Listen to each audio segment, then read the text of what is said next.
I'm just going to go and be like, bitches, get the fuck in the dark. And it doesn't matter that this is sloppy because who the hell cares? Like, who cares how you're going to get there? Your art director's not going to care. The person who's commissioning it is not going to care. They're only going to care if it eventually looks like a good product. Okay. There's that. And these are basically the areas that are bugging us. So we go like that, and then we just go like that. Okay, so look at how much better that's looking. And then I want to keep this in just so I have a general reference of how dark I want that to be. So I'm doing this. This is like I'm gonna kill myself for doing this composition in like a few days. Actually, since I'm basically painting it all today, I'm gonna kill myself today.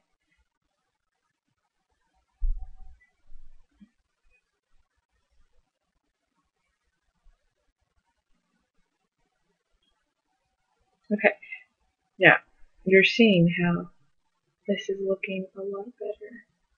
So I'm just gonna color all this in because this is actually, I think it just should be dark. And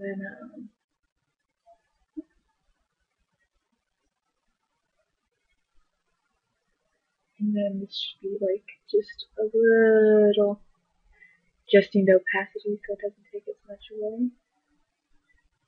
So it's a little bit too light still even, I think.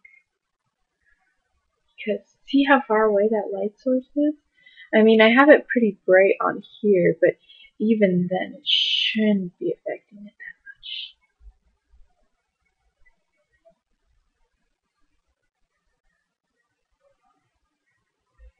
much. Alright.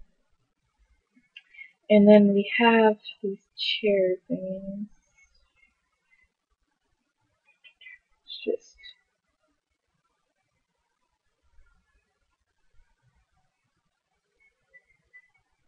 It's all about how you're going to lead the eye around the composition. So you have to look at this and be like, alright, so where do I want the people to look first in this composition? Right now, the eye's going to be drawn right here, so I need to make sure to put something of importance or interest. And so that's where these little weapons are going to come in.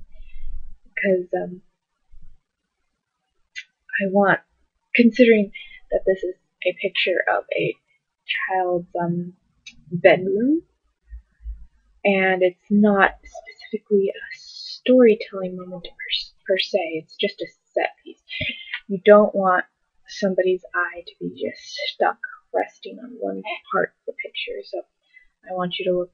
So I mean, there's all this information here, but there's also going to be cobwebs and shit, so you're going to be going like, what the hell? And you're going to see shit down here, you're going to see shit down here.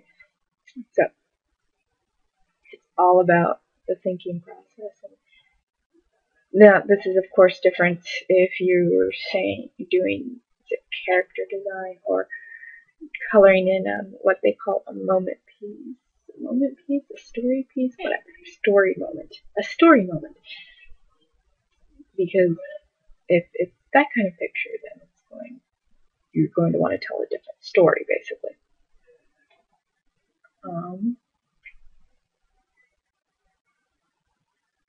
Yeah. Sorry, I was just staring at this and going like, is this how I want it to be? Now, see, notice? Notice?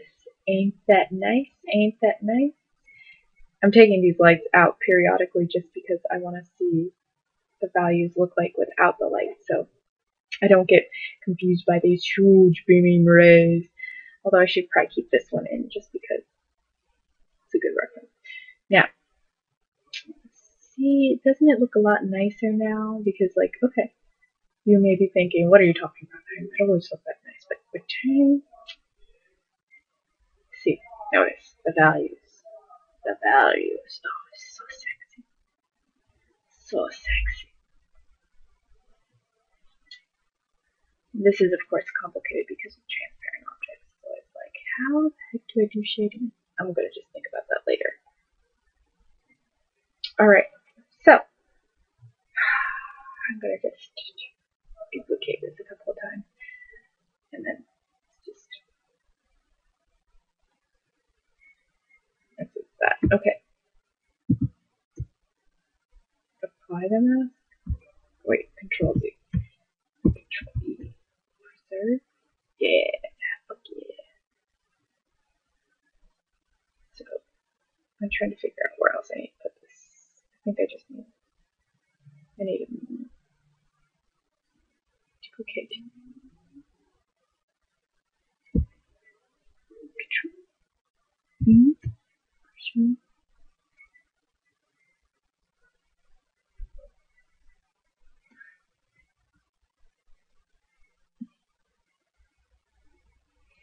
Okay, now you'll probably notice that I'm keeping this palette very limited. Your palette doesn't have to be this limited. I'm just going with the mood of the picture, what I want this to feel like, rather than trying to make it entirely accurate to what an actual little boy's room would be like, because a little boy's room is filled with lots of color and light and happiness, but this is a monster little boy, so I'm kind of like, fuck your rules, I'm doing whatever the fuck I want. What the hell is this doing? Sorry, I'm having one of those moments where it's just, I hate everything about Photoshop, because I'm selecting that color. I give the fuck up. Wait, I know what it's doing. Oh. Alright, we're gonna learn about brushes for a second. That was a color dynamics button, which kind of it adds colors into your brush, but you don't want to do that unless you're doing something really, really subtle. And I'm not doing something really subtle right now. I'm just adding in the basic tones and sort of the basic shading. Okay, so now we have a lot of darks in here. It's very, very dark, which is fine because it's a night setting, but the fact is, in order to see things, you have to smudge things a lot. So let's turn on the light. Now this is a cool light. So collecting this light. Notice it looks brown, but it's red. Okay, anyway. So it's a cool light. So you want it to desaturate. And you want it to cool down just a little bit. No, you don't want to do this kind of stuff so much that once you paint it on, it looks really unnatural, but you want to do it just enough so that it turns the plane. It's a little bit much. 1 second. The trick I always like to do is just do a little bit and then just color pick from that area. Then you can just notice how now that entire plane has changed. Like it's switched, so now you can tell that this is on top because I've used that color. And then when you're doing the shade side, you warm it up and you add more saturation.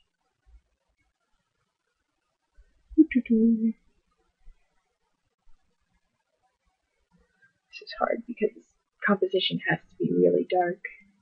I'm probably going to add a layer over it to brighten it up because I always tend to do things way too dark. I'm sure on YouTube this is going to just look like a black dot.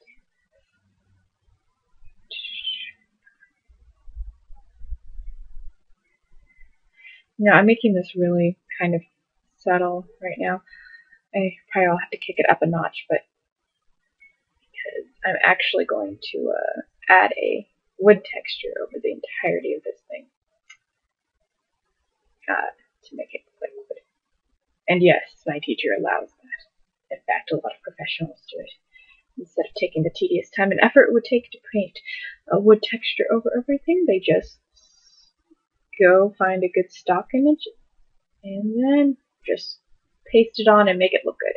Now there's a trick to making it look good, of course, so don't think you can just do it and like it'll look good, because I'm sure there are some really stupid results out there.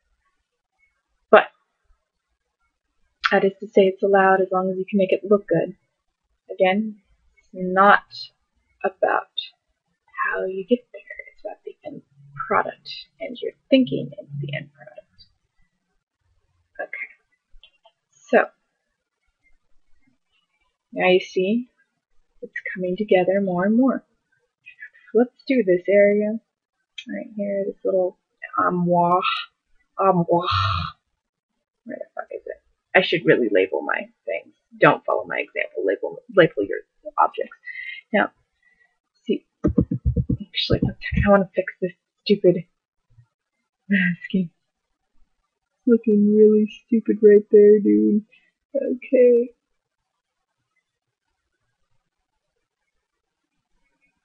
There's like just a white edge right there. It's kind of throwing everything off.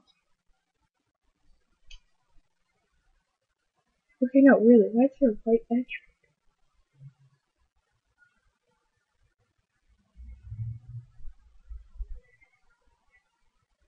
Oh, I love this song.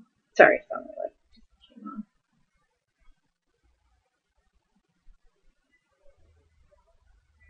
Okay, this is called Sometimes You Just Can't Win with Photoshop, and you're going to just color anyway, and you'll figure it out later. Alright, so remember, this is a cool light from over here is affecting it. This light isn't really affecting it, it's too far away. So, you can do this as well.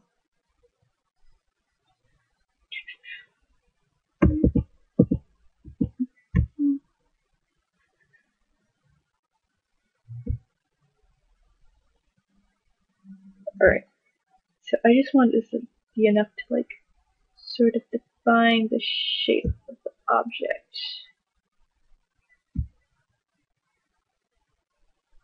Like, what is this and why is this here and how is it going to communicate with the audience? You just want it to be enough to see.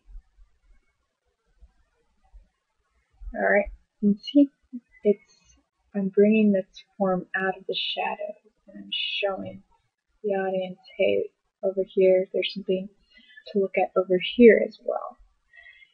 And you need to do this with everything in your composition. You can't just do this with the important objects, because if this is going to be on the big screen, now this painting obviously is really quick and it wouldn't be on the big screen. This is more of a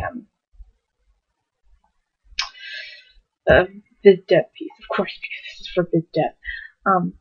But you have to think, if somebody is going to build a set in this picture, they need to know what each and every object is. You can't just be like, oh, there's a bird here, and there's a desk, and that's about it, because they're going to want to shoot you. Let's put it in short. But if you show them what's in the room, despite it being an important piece or not, they're going to like you a lot more, because it will help set the mood and theme, like for example. And so the importance of this armoire right here is the fact that it shows the time period, it shows the style of furniture, it even shows the color and shows that, for example, this little boy has 3 set pieces that are like the same sort of style, even though this desk really needs to be drawn better. I'll do that in a minute. And so, and shows that he has an armoire, obviously. And so it may not look like it's very important, but it is in its own little special way. And let me see, is there anything else that I can color in really quick? Because I'm going to be coloring for like a million years, and I'm sure you guys aren't interested in that. Okay, I think I may be done for this little session, and I hope you guys enjoyed it.